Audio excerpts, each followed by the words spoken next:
tapat, matatag at maaasahan balitang tama at totoo lamang dito sa Pilipinas Network. Magandang araw sa ating mga kababayan sa Pilipinas at sa buong mundo. Huwag kalimutang pusuan ang video, sumubaybay at pindutin ang batingaw upang lagi kayong updated sa balita. Simulan na natin. Isang serye ng malawakang pag-atake gamit ang mga misil at drone ang isinagawa ng Russia sa iba't ibang bahagi ng Ukraine. Dahil dito hindi bababa sa 8 katao ang nasawi at 12 ng iba pa ang nasugatan. Muling nanawagan si Pangulong Volodymyr Zelensky ng Ukraine sa mga kaalyadong bansa na pabilisin ang pagpapadala ng mga armas upang maprotektahan ang bansa laban sa patuloy na pambobomba, kabilang sa pinakamalubhang tinamaan ang hilagang lungsod ng Sumy na madalas maging target ng militar ng Russia. 2 glide bomb ang bumagsak sa isang mataong bahagi ng lungsod na ikinasawi ng 5 sibilyan at ikinasugat ng 30 iba pa. Ayon sa mga lokal na awtoridad, nagdulot ang biglaang pag-atake ng matinding takot at malaking pinsala sa mga residente na halos walang natanggap na babala. Isa sa mga bomba ang direktang tumama sa isang hintayan ng bus sa Sumy. Sa mga larawang ibinahagi sa internet, makikita ang isang dilaw na bus na malubhang napinsala sa gilid dahil sa lakas ng pagsabog. Marami ring gusaling tinitirhan ng mga sibilyan ang nagtamo ng pinsala sa kanilang mga harapan na nagpapakita ng lawak ng pinsalang idinulot ng mga bombang ginamit ng puwersang Ruso.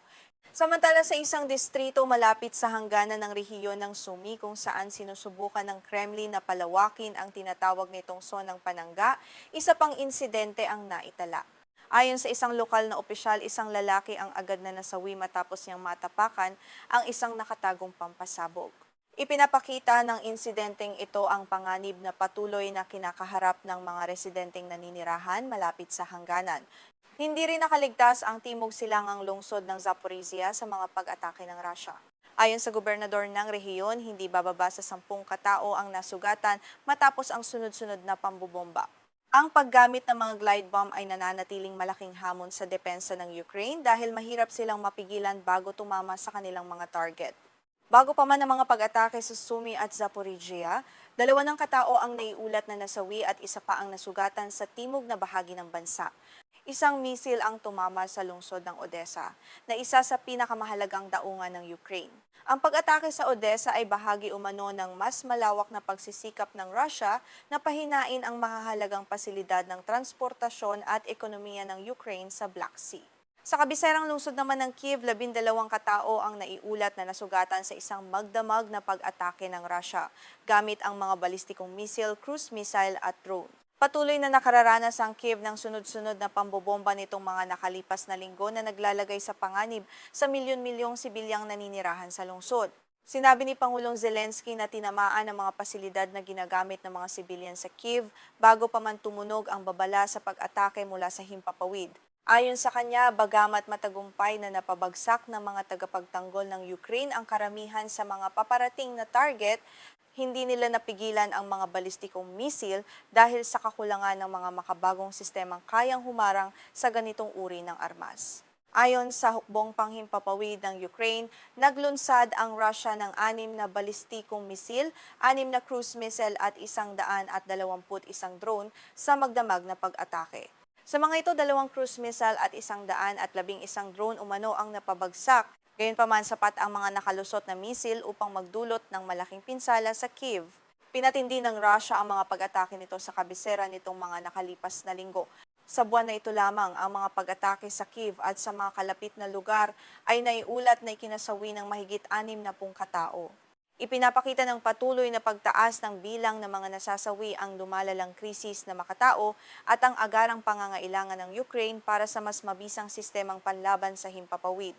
Sa silangang bahagi naman ng bansa, partikular sa lungsod ng Kharkiv, isang drone ang tumama sa isang pribadong pasilidad na ikinasugat ng 7 manggagawa. Ang Kharkiv, na malapit din sa hangganan ng Russia, ay nananatiling isa sa mga pinakabulnerableng lugar at madalas maging target ng mga pag-atake ng drone na nakaaapekto sa kabuhayan at kaligtasan ng mga residente. Sa kanyang gabi-gabing pahayag sa video, binigyang diin ni Pangulong Zelensky ang pangangailangan ng mabilis na pagkilos mula sa mga kaalyadong bansa. Sinabi niyang naghahanda ang kanyang pamahalaan ng mga pagbabago sa diplomatikong pagsisikap ng Ukraine. Layunin nitong palalimin ang pakikipagtulungan sa mga katuwang na bansa at matiyak na agad na maipatutupad ang mga kasunduan tungkol sa pagpapadala ng mga armas. Ayon kay Zelensky, ang mga kasunduang naabot ng mga pambansang pinuno ay dapat ipatupad agad at nang ganap.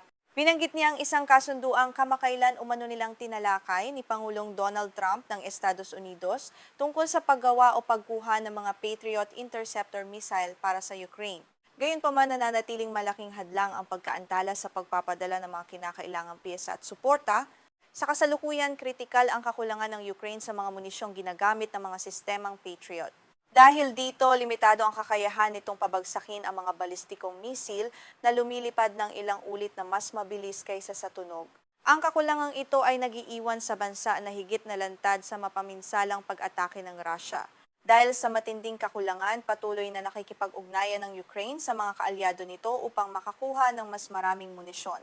Hinihikayat din nito ang mga bansa sa Europa na makipagtulungan sa Kyiv sa pagbuo ng sarili nitong sistemang panlaban sa mga balistikong misil. Itinuturing ito bilang isang pangmatagalang paraan upang mabawasan ang pag-asa ng Ukraine sa mga direktang donasyon mula sa mga bansang kanluranin. Sa kabilang panig, patuloy ding nagsasagawa ng mga pag-atake ang Ukraine laban sa mga rutang ginagamit ng militar ng Russia sa mga sinasakop na teritoryo sa timog. Layunin ng Kyiv na bawasan ang supply ng gasolina at munisyon ng mga puwersang Ruso sa pamamagitan ng pag-atake sa mga sasakyang panlupa at pandagat na nasa likuran ng mga linya ng labanan. Sinabi ni Robert Brovdi, pinuno ng mga puwersang gumagamit ng drone ng Ukraine, na matagumpay umanong tinamaan ng kanyang mga unit ang 21 barkong nagdadala ng panggatong sa Sea of Azov sa loob ng isang gabi.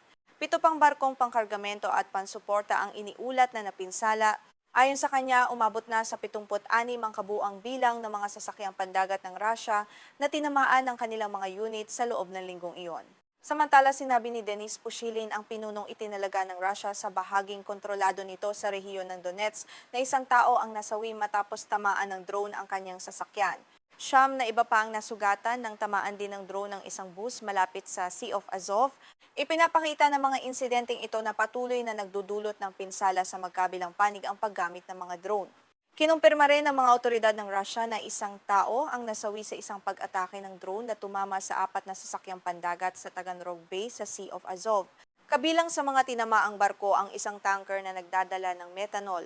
Ang pag-ataking ito ay bahagi umano ng pinalawak na kampanya ng Ukraine upang putulin ang mga rutang ginagamit sa paghahatid ng enerhiya at kagamitang militar ng Russia. Sinabi ni Zelensky na ang pangunahing layunin ng kampanya ng Ukraine gamit ang mga drone ay pilitin ang Russia na bumalik sa hapag ng negosasyon para sa kapayapaan. Gayunpaman, hindi pa nagpapakita si Pangulong Vladimir Putin ng anumang malinaw na senyales na handa siyang baguhin o luwagan ang kanyang posisyon. Dahil dito, inaasahang magpapatuloy ang matinding labanan habang patuloy na nagsasagawa ng mga opensiba ang magkabilang panig.